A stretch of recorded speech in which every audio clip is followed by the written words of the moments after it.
When I started using pastels about a year ago, after a lot of research, I found that the most highly recommended pastel pencil sets for beginners were Faber Castell Pitt and Stabilo Carbothello. Many people suggested these sets for beginners. However, in today's market, there are numerous brands of pastels available, which can be overwhelming for beginners trying to make a choice. In this video, I will compare Faber Castell Pitt and Stabilo Carbothello to see what each set has to offer and what one might have that the other doesn't. Now, let's take a look at the composition of the cores of each of these two brands. Pigments.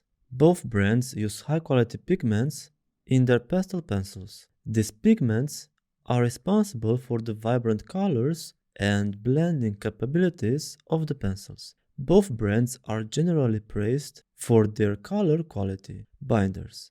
The binders used in pastel pencils are essential for holding the pigments together and allowing them to be applied smoothly. The binders may differ between brands, but both Stabilo Carbothello and Faber Castell Pitt pastel pencils are designed to provide excellent performance in terms of blending and layering. Clays. Clays are often used in pastel pencils to give them structure and consistency. The clays help in achieving the right balance between softness and firmness in the pencil's core. The exact clay composition may vary between the brands, but both aim to create a workable and versatile medium. Additives can include various compounds added to the pencil core to improve its performance. The exact additives used by each brand may differ, but they are intended to enhance the pastel pencil's characteristics. Wax. Stabilo Carbothello pastel pencils include wax in their composition, which can contribute to their smooth application and blending capacities. Wax can make the pencil feel creamier and may affect its texture compared to other pastel pencils. Binders and fillers. Faber Castell Pitt pastel pencils may contain binders and fillers, which can affect their texture and performance. Binders help in cohesion, while fillers can influence the consistency and firmness of the core. I must admit that before I made this tutorial, I had no idea what each of them contained, even though I've been using them for over a year.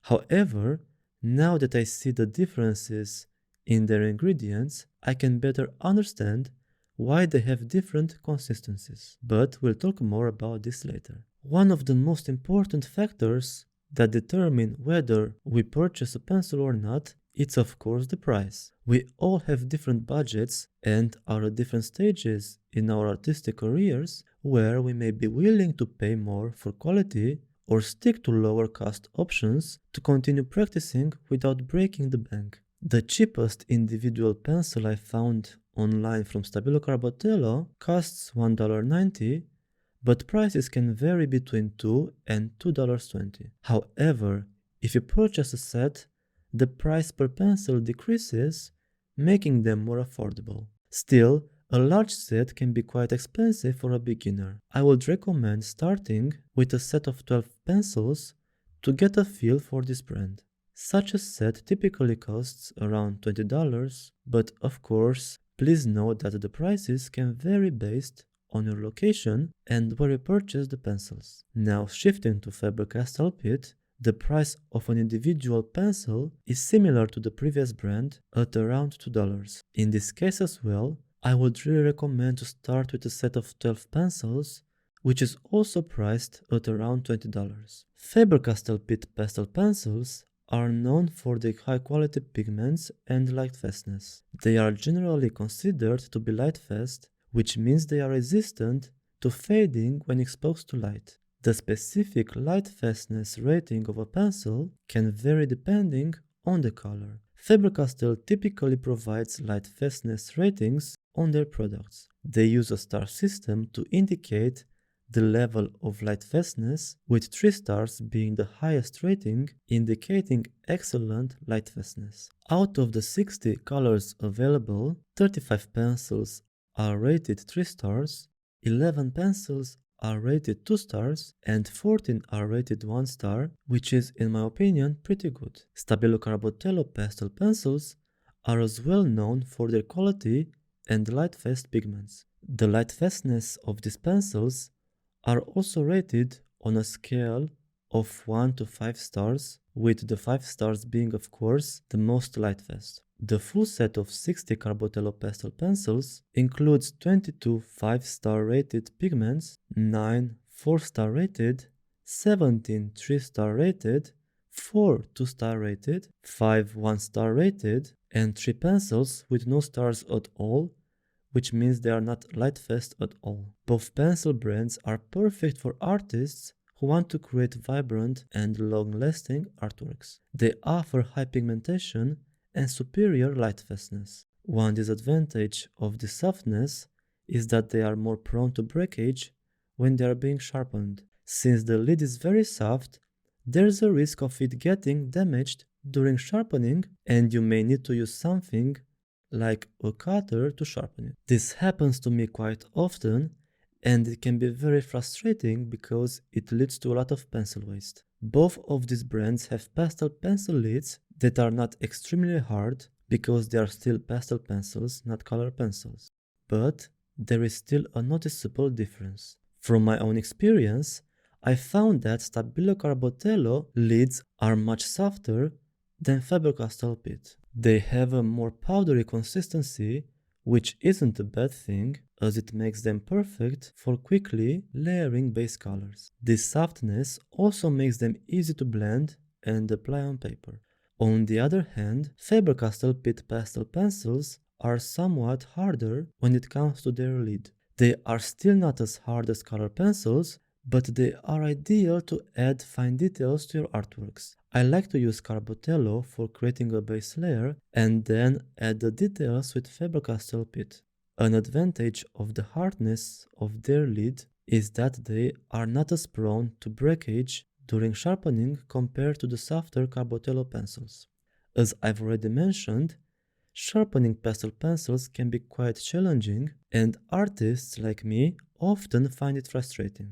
There are several methods you can use to sharpen pastel pencils, including a manual sharpener, a cutter, and a sandpaper pad, or a combination of these methods. I will test one pencil from each brand using these methods to see how they react. Please keep in mind that this also depends on the specific pencil and its condition.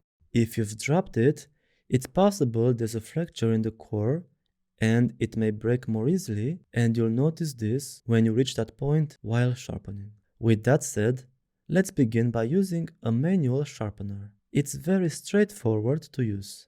You simply insert the pencil and turn the handle until you feel it spin freely, indicating that the tip is sharpened. As you can see, both pencils were a success, leaving behind a very sharp tip. The next method I prefer is using a cutter and a sandpaper pad. These two work very well together because after sharpening with a cutter, the tip remains quite thick, which isn't ideal for adding fine details. That's where the sandpaper pad comes in handy.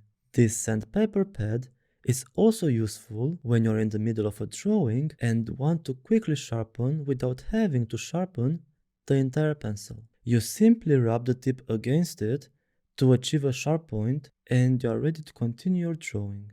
They both performed very good, but I can't say that it won't break sometimes, and it also depends a lot on the sharpener you use and the pressure you apply. When it comes to adding details, both Faber Castell Pitt and Stabilo Carbothello do an excellent job because you can achieve a very sharp point with both of them. I want to emphasize that with Carbothello, as we've discussed in this tutorial, the softer core means it will wear down more quickly than Pitt. This means you may need to sharpen the Carbothello pencil more often when adding fine details because it requires more frequent tip sharpening. On the other hand, it also depends on the size of the surface you are drawing on.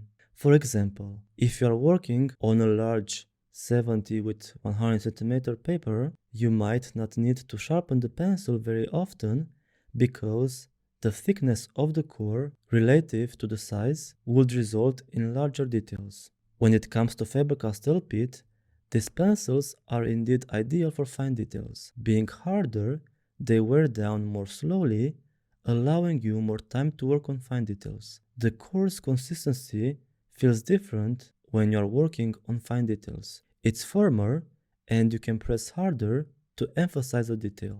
I like to use white and black Pitt pencils at times to add very prominent shadows or highlights because I can press harder for stronger results without the fear of breaking the pencil lid. Like layering, blending is also a piece of cake with these two brands. Pastel pencils have soft, powdery cores that are composed of pigments and binders. This softness allows the pastel to easily transfer to the paper and mix with other colors when applied. These contain a high concentration of pigments, which means they provide strong, vibrant colors. This pigment concentration contributes to their ability to blend smoothly and create rich, saturated tones. Unlike some other drawing media, pastel pencils require minimal pressure to blend. This light touch makes it easier to blend colors without damaging the paper or the pencil. Of course, when using these pencils, it's essential to consider what paper is suitable for this media. The choice of the paper also plays a crucial role in determining how well the final blending result will turn out. Textured papers can grip the pastel and facilitate blending by allowing the pastel to catch in the paper's tooth. With that said, these two brands of pastels have been among my favorites from the start and will remain so for a long time because their quality is outstanding. Even though they may come at a higher price point, I totally recommend them for beginners. It's essential to start with high quality materials when learning how to work with pastels. Quality products not only facilitate the learning progress, but also makes our work more manageable in the long run. Starting with quality materials can enhance the overall artistic experience and lead to more successful final results. I really appreciate if you watched the whole video, and if you'd like to see more of my videos in the future, please subscribe and press as well the bell button to be notified every time a video goes live. And I'm looking forward to see you in the next ones as well.